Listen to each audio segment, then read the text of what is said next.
కోల్కతాలో high drama చోటు చేసుకుంది. కేంద్రం వర్సెస్ రాష్ట్ర ప్రభుత్వం అన్నట్లు సీన్ కనిపించింది. చిట్ ఫండ్ స్కామ్ లో కోల్కతా పోలీస్ కమిషనర్ రాజీవ్ కుమార్ ను సిబిఐ అధికారులు ప్రశ్నించడానికి వెళ్లడంతో హై డ్రామా మొదలైంది.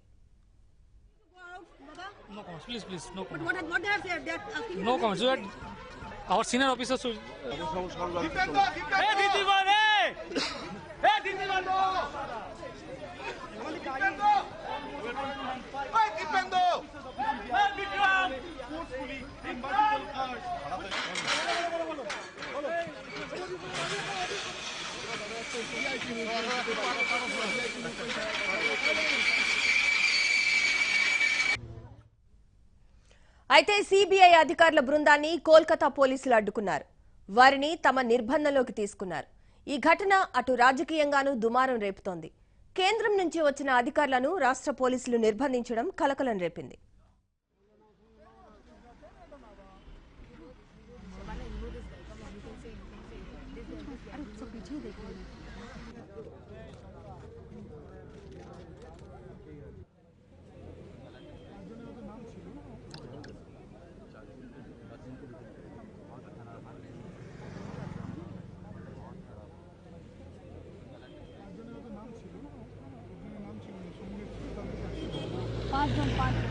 पाँच जन के अटके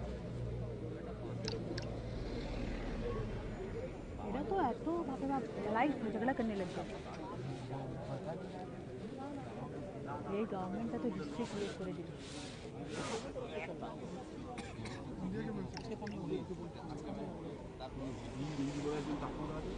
हाँ पुलिस है और पुलिस है.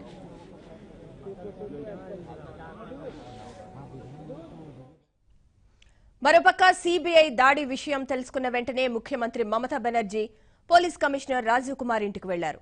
ఆయనకు సంఘీభావం ప్రకటించారు.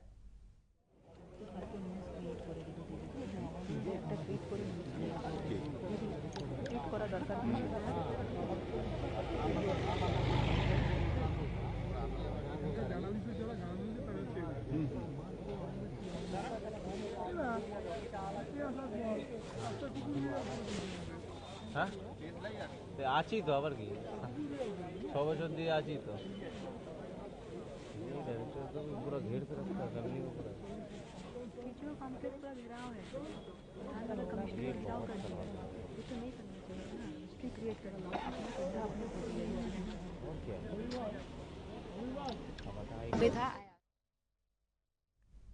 కేంద్రంలో ఉన్నది మోదీ అమిత్ షా ప్రభుత్వం. రాష్ట్రాల్లో ఎలాగైనా తమ ప్రభుత్వాలే ఏర్పాటు కావాలనే పట్టుదలతో ఎక్కడిదాకైనా వెళ్తారు. మెజారిటీ సీట్లు రాకపోయినా అప్పటికప్పుడు కొత్త మిత్రుల్ని కలిపేసుకుని ప్రభుత్వాలు ఏర్పాటు చేసేస్తారు. అలాంటిది మెజారిటీ దక్కినా ప్రభుత్వం ఏర్పాటు చేయలేకపోతే ఆ కసి ఎలా ఉంటుందో అర్థం చేసుకోవచ్చు. కర్ణాటక బీజేపీ నేతల్లో అలాంటి కసే ఉంది. ఎలాగైనా కుమారస్వామి ప్రభుత్వాన్ని కూల్చేయాలనే పట్టుదలతో ఉన్నారు. పదే పదే వారు చేస్తున్న ప్రయత్నాలకు అడ్డొస్తున్న ఒకే ఒక్కడు డీకే శివకుమార్. ఆ ఒక్కడిని అదుపులో పెడితే కర్ణాటక వశమవుతుందని బీజేపీ నేతల ఆలోచన. ఇందుకు ఈడీ అస్త్రాన్ని ప్రయోగించబోతున్నట్లు కన్నడ నాట జోరుగా ప్రచారం సాగుతోంది.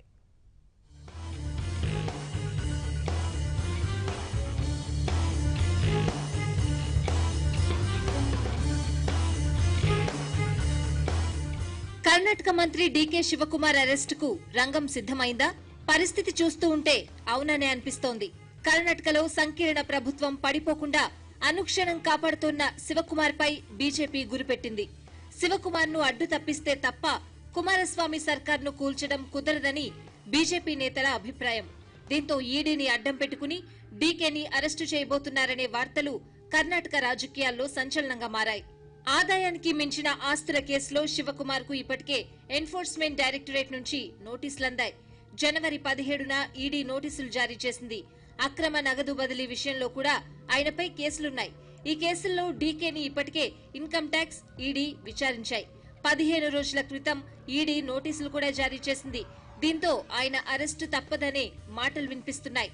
డీకేతో పాటు ఆయన ముఖ్య అనుచరులు సచిన్నారాయణ, సునీల్ శర్మ, ఆంజనేయ, రాజేంద్రలను కూడా అరెస్టు చేస్తారని రాష్ట్ర కాంగ్రెస్ లో జోరుగా ప్రచారం జరుగుతోంది.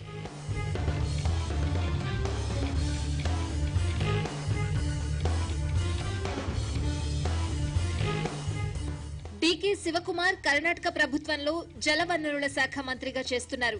ప్రభుత్వంలో ఓ సాధారణ మంత్రి కంటే ఈయనకు ఉన్న ఇమేజ్ ఎక్కువే. బీజేపీ బారి నుంచి కర్ణాటకలో సంకీర్ణ ప్రభుత్వం నెట్టుకు రాగలుగుతుందంటే అది శివకుమార్ చలవే. నిజానికి కాంగ్రెస్ అధిష్టానం కంటే డీకే శివకుమార్ వల్లనే కర్ణాటకలో కాంగ్రెస్ కూటమి బతికి బట్టకట్టింది.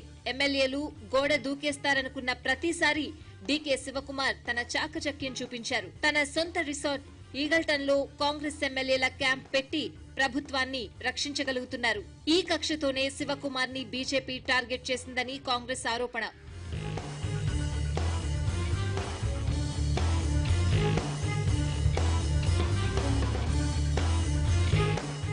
డీకేపై బీజేపీకి పీకల దాకా కోపముంది.